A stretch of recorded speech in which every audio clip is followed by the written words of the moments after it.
میری یہ ریکویسٹ ہے ہر اس فرد سے جو نشہ بیچ رہا ہے یا نشے کی طرف لوگوں کے بچوں کو مائل کر رہا ہے، خدا را اپنے آپ کو اس جگہ پہ رکھ کے سوچیں کہ جنہوں نے اپنے بچوں کے لیے 22 سال 20 سال 25 سال 30 سال گزارے کہ وہ بچہ کل درخت بنے گا اور وہ اس کے سایہ میں بیٹھیں گے، تو آپ ان سے یہ سایہ کیوں چھین رہے ہیں؟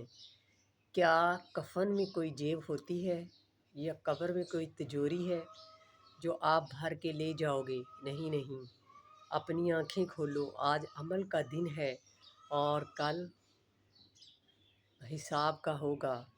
آج عمل اچھے ہوں گے تو کل جنت ملے گی، اور اگر کسی ماں باپ کی آہیں، کسی بہن بھائی کی آہیں لے کر اپنی دنیا بھی عذاب میں مبتلا کر لی اور آخرت بھی، تو میرا خیال ہے ہمیں انسانیت کے اعلیٰ ترین رتبے سے جو اشرف المخلوقات کا تھا اس سے گرایا ہم نے خود ہے، کسی اور کا یہ ظرف نہیں ہے کہ وہ ہمارے کندھوں کو اشرف المخلوقات سے ہٹا سکے یا ہم پہ یہ تہمت لگ سکے کہ ہم اشرف المخلوقات نہیں ہیں۔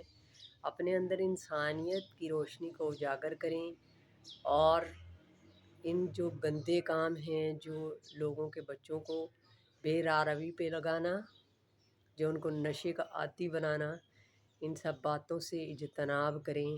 خدا را اپنی انسانیت کو سمجھیں اور باضمیر بن جائیں۔ اللہ ہدایت عطا فرمائے۔ آمین۔